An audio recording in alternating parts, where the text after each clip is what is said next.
Hi friends. അപ്പോൾ ഏതായാലും എന്താ പറയുക, എനിക്ക് മരണം വിധിച്ച കുറെ ആൾക്കാരുണ്ടല്ലോ. കുറേയൊക്കെ ഫേക്ക് ഐഡീസ് ആണ്, എന്നാലും കുഴപ്പമില്ല. എന്നാൽ അതിൻ്റെ ഉള്ളിൽ അത് പ്രവർത്തനമായ കുറച്ച് ആൾക്കാരുകൾ, റോബോട്ടിക്സ് ഒന്നുമല്ലല്ലോ ഫേസ്ബുക്ക് യൂസ് ചെയ്യുന്നു. എന്തായാലും എനിക്ക് മരണം വിധിച്ചത് കൊണ്ട് ഞാൻ നിങ്ങൾക്കൊരു എന്താ പറയാ, എന്നെ കൊല്ലാൻ വരുന്നവർക്ക് എന്തെങ്കിലും പാരിതോഷികം കൊടുക്കണ്ടേ. ഞാൻ തിരുവനന്തപുരം SBT വികാസ് ഭവൻ ബ്രാഞ്ച് തിരുവനന്തപുരം SBTയിൽ എന്റെ അക്കൗണ്ടിലുള്ള 5 ലക്ഷം രൂപ 5 കോടിയുടെ ചെക്ക് എഴുതി വെച്ചിട്ടുണ്ട്. ഞാൻ സൈൻ ചെയ്തിട്ടുണ്ട്, ഞാൻ ആളെ പേരും എഴുതിയിട്ടില്ല. 5 കോടി 5 crore അത്രേ ഉള്ളൂ. ബാക്കിയെല്ലാം ഞാൻ എന്താ ചെയ്തെന്ന് ഞാൻ പറഞ്ഞുതരാം. 5 കോടി ഇനി അതേ ഉള്ളൂ. 5 കോടിട്ടാ. പിന്നെ ഇതറിയാം, 500 രൂപയുടെ മുദ്രപേപ്പറാണ്.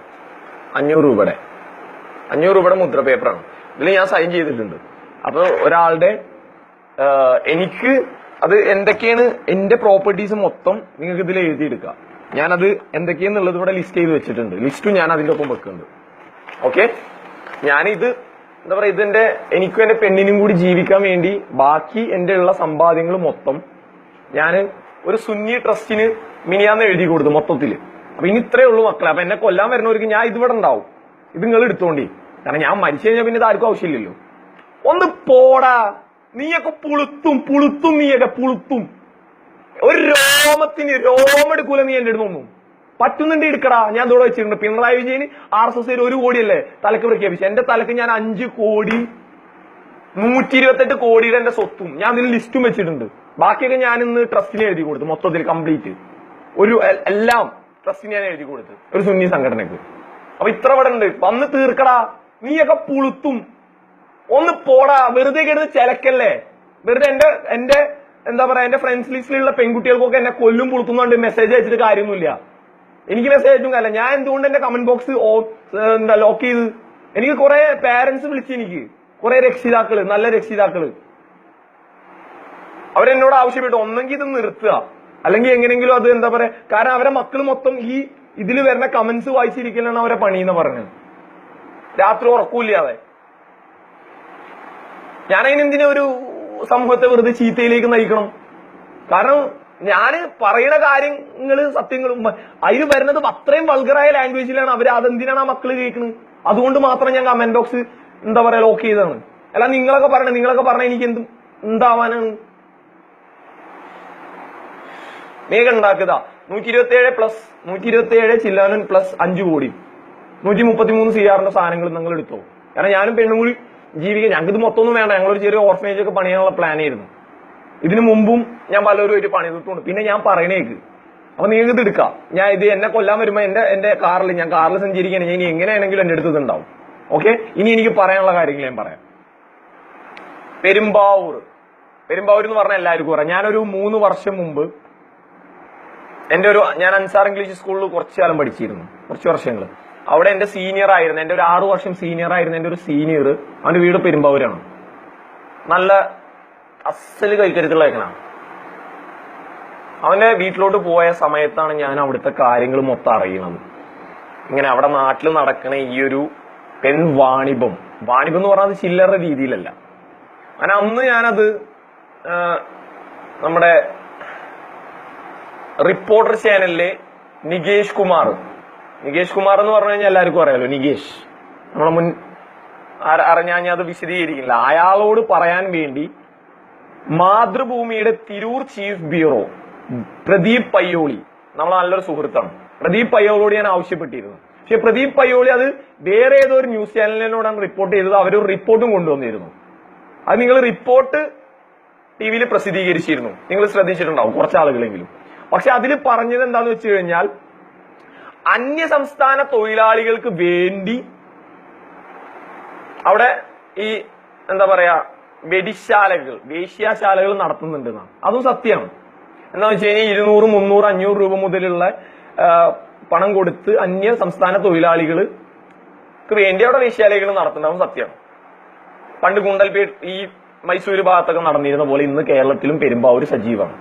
ഇതിന് പിന്നിൽ ഇത് കൂടാതെ 100-200ഓളം വീടുകൾ കേന്ദ്രീകരിച്ച് ലക്ഷങ്ങൾ വില വരുന്ന മാംസക്കച്ചവടം അവിടെ നടക്കുന്നത്. ഇതിന് പിന്നിൽ മോഹൻലാൽ, ഞാൻ പേരാണ് പറയുന്നത്. നിങ്ങൾക്ക് വേണേ എന്നെ ഒന്ന് കൊന്നിട്ട് തീർത്തോണ്ടേക്കോ. മോഹൻലാൽ പോലും നിങ്ങൾക്ക് തരില്ല ചിലപ്പോ എന്നെ കൊന്നു കഴിഞ്ഞാൽ എത്ര പൈസ. Okay, Mohanlal the complete actor Mohanlal, അവന്റെ ബിസിനസ് പങ്കാളി ആന്റണി പെരുമ്പാവൂർ. ആന്റണിച്ച ഞാനാടാ പറയുന്നത്, നീ എന്റെ മോഹൻ നോക്കുന്ന, നിനക്ക് ചെയ്യാനുള്ള ചെയ്യും. ആന്റണി പെരുമ്പാവൂരാണ് ഇതിന് പിന്നിൽ, അല്ലെങ്കിൽ ആന്റണിയുടെ മാഫിയയിലുള്ള ബന്ധപ്പെട്ട ആളുകളാണ് ഇതിന് പിന്നിൽ. ഇതെനിക്ക് ബോധ്യമായത് അന്ന് 3 വർഷം മുമ്പ് ഞാൻ നമ്മുടെ ഫ്രണ്ടും ഈ ആന്റണിയും തമ്മിൽ നല്ല ബന്ധമുണ്ട്. അവനും ഡ്രഗ് അഡിക്റ്റ് ആയിരുന്നു. ഇവനും ഈ എന്റെ ഫ്രണ്ടും ആന്റണി, ഞാൻ അന്ന് ആന്റണിനെ മീറ്റ് ചെയ്തു. എടാ ആന്റണി, നിനക്ക് എന്നെ ഓർമ്മ ഉണ്ടാ? എനിക്ക് ചിലപ്പോ എന്നെ അന്ന് ഓർമ്മ ഉണ്ടാവില്ല, ഞാൻ ഈ കോലത്തിലല്ലായിരുന്നു. നിനക്ക് എന്നെ ഓർമ്മ ഉണ്ടാ? അന്ന് ചിലപ്പോ നിനക്ക് ഇപ്പൊ എന്റെ ഈ ഫേസ് നിനക്ക് ഓർമ്മ വരാൻ സാധ്യതയില്ല. കാരണം അന്ന് ഞാനൊരു മൊട്ട അടിച്ചിട്ട് ഒരു ചെസ്റ്റർ ലുക്കിലായിരുന്നു, ഒരു ബുള്ളറ്റ് ചെയിൻ ഉണ്ടായിരുന്നു എന്റെ കഴുത്തിൽ. നീ അന്ന് എന്നോട് ചോദിച്ചും ചെയ്താൽ എന്താ സൈനൈഡ് ആണോന്ന്. പിന്നെ സൈനൈഡ് കൊണ്ട് നടക്കാൻ ഞാൻ നിന്നെ പോലെ ഒരു ബീരൊന്നും അല്ല. എനിക്കെതിരെ കേസ് ഒന്നുപോലുമില്ല, ഞാൻ ഒരു തെറ്റും ചെയ്യാറില്ല. ചെറിയ ചെറിയ തെറ്റുകൾ എനിക്ക് പറ്റാറുണ്ട്. അപ്പൊ നീ എന്നോട് അന്ന് പറഞ്ഞൊരു കാര്യം, ഇത് മൊത്തം നീ അന്ന് എന്നോട് നീ കുംഭസരിക്കല്ല ചെയ്തത്, നീ വീരവാദം ഇളക്കിയതാണ്. അന്ന് നീ പറഞ്ഞ വേറൊരു കാര്യം കൂടി എനിക്ക് പറയാനുണ്ട്. മോഹൻലാൽ നല്ല പെണ്ണുപിടിയനാണ്, പക്ഷെ ആൾക്ക് വേറൊരു ചെറിയ പ്രശ്നമുണ്ട്. എന്താണ്? ആണുങ്ങളോടും താല്പര്യമുണ്ട്. അതെനിക്ക് അന്നൊരു പുതിയ അറിവായിരുന്നു. ഞാൻ അത്രക്ക് ലജ്ജയോട് കൂടിയാണ് അത് കേട്ടിരുന്നത്. പക്ഷെ അതൊക്കെ ഞാൻ ഓഡിയോ ക്ലിപ്പാക്കി, അതെന്റെ അടുത്ത് അപ്പോഴും സൂക്ഷിച്ചത് നന്നായി. എടാ ആന്റണി വാടാ പന്നി, ഞാൻ നിന്നെ വെല്ലുവിളിക്കടാ, നീ ഒറ്റക്ക് വാ, നീ കുറെ ആൾക്കാരെ തീർത്തിട്ടുള്ളേ മോഹൻലാലിന് വേണ്ടിട്ട്, നീ ഇങ്ങോട്ട് വാടാ, നിനക്ക് ഞാൻ തരും. നിനക്ക് 1.33 CR എടുത്തു. നീ എവിടൊക്കെയാണ് എന്റെ പ്രോപ്പർട്ടീസ് മൊത്തം കാര്യങ്ങൾ ഞാൻ രേഖപ്പെടുത്തിയിട്ടുണ്ട്. നീ വാ. ഇനി അധികാരികളോട് പോലീസിനോടുമാണ് ഞാൻ പറയുന്നത്, നിങ്ങൾക്ക് ഞാൻ 1 മാസത്തെ ടൈം തരാം. 1 മാസത്തെ ടൈം, 1 മാസത്തിനുള്ളിൽ പെരുമ്പാവൂരിൽ ഈ സംഭവങ്ങൾ തുടച്ചു നീക്കിയിട്ടില്ലെങ്കിൽ ഞാൻ ഇറങ്ങും. ഞാൻ ഒറ്റയ്ക്കല്ല, ഇനി ഞാൻ വെളിച്ചത്ത് ഇറങ്ങും. ഞാൻ ഒറ്റയ്ക്കല്ല, എന്റെ സംഘം മൊത്തം ഇറങ്ങും. നിങ്ങൾക്ക് എന്നെ പിടിച്ച കിട്ടൂല. ഞങ്ങൾക്ക് തോക്കും തേങ്ങയും ചക്കയൊന്നും വേണ്ട, അടിച്ച് പൊളിച്ചിരിക്കും JCB വെച്ചിട്ട്, പണ്ട് അച്യുതാനന്ദൻ ചെയ്ത പോലെ. ഞാനെ വെല്ലുവിളിക്കുന്നു. നിങ്ങൾക്ക് ചെയ്യാനുള്ള ചെയ്യും, ഞാൻ വെല്ലുവിളിക്കുന്നു. നിങ്ങൾക്ക് ചെയ്യാനുള്ള ചെയ്യും, കഴിയുമെങ്കിൽ ചെയ്യും. എടാ ആന്റണി, ഞാനടാ പറയുന്നത്, നീ ചെയ്യ്. നിന്റെ മക്കളെ, നിന്റെ മൊത്തം ശിശു മക്കളെ കൊണ്ടടാ, ഒരു തേങ്ങ നടക്കൂല. ഈ പെരുമ്പിലാവ് ദേശത്ത് നിങ്ങൾ കാല് കുത്തി കഴിഞ്ഞാൽ കാലൊടിച്ചിട്ട് വിടുള്ളൂ. അത് ഈ പെരുമ്പിലാവ് ഒരു ഒറ്റ കെട്ടാ. സഖാക്കളായാലും NDF ആയാലും ഏതാൾക്കാരായാലും പുറം നാട്ടുകാർ ഒന്നുകൂടെ കളിച്ചു കഴിഞ്ഞാൽ. കാരണം ഞങ്ങൾക്കില്ലേ, ഞങ്ങൾ തമ്മിൽ തല്ലാറുണ്ട്, പക്ഷെ ഞങ്ങൾ ഇമ്മായി വൃത്തിയിട്ട കാര്യങ്ങൾക്ക് ഞങ്ങളുടെ നാട്ടിൽ സ്ത്രീ പീഡനങ്ങളും കുറവാണ്, ഒക്കെ കുറവാണ്. ഇവിടെ ഞങ്ങളുടെ കോളേജിലെ പെൺമക്കൾ തെറ്റിയിട്ടുണ്ടെങ്കിൽ അടിച്ച് കാറ് ഞങ്ങളിവിടെ പൊളിച്ചിട്ടുണ്ട്, പൊളിച്ചടക്കിയിട്ടുണ്ട്. ഞങ്ങള് ഒരുത്തനും ഇവിടെ ഒന്ന് കളിക്കൂല. ഈ ചാവക്കാട് ഈ തൃശ്ശൂർ ഏരിയ തന്നെ ഒന്ന് കളിക്കൂല. തൃശ്ശൂർ മാത്രല്ല, ഞാൻ തിരൂരാണെങ്കിൽ തിരൂരും കളിക്കൂല. നിങ്ങൾക്ക് കഴിയെങ്കിൽ ചെയ്യ്. ഞാൻ പറയുന്നു, അത് മോഹൻലാലിന്റെ ആന്റണി പെരുമ്പാവൂരാണ് അതിന് പിന്നിൽ. 1 മാസമാണ് ഞാൻ തരണം. 1 മാസം. ഇന്ന് ഡേറ്റ് 2-ാം തീയതിയാണ്. ഈ മാസം 28, 1 മാസമൊന്നുമില്ല, ഈ മാസം 28, 29-ാം തീയതി ഫുൾ ടീമായിട്ട് ഞാൻ ഇറങ്ങും. നിങ്ങൾക്ക് പോലീസുകാർക്ക് അറിയാം, പണ്ടുണ്ടായിരുന്നു ഒരു റെഡ് ഡാഗ്രൻസ് എന്ന് പറഞ്ഞിട്ട് മറ്റേ കോഴിക്കോടുള്ള ഒരു ടീം. നിങ്ങളതിൽ 10 ആളെ പിടിച്ച് നിങ്ങൾ തന്നെ ഗതിച്ചാണ്. ആ 10 ആളൊന്നും ഇവിടെ 8 ആളൊന്നും ഇവിടെ കേരളത്തിൽ എത്തിയിട്ടുണ്ട്. 2 ആളും കൂടി വരാൻ ഞങ്ങൾ ശ്രമിക്കുന്നത്.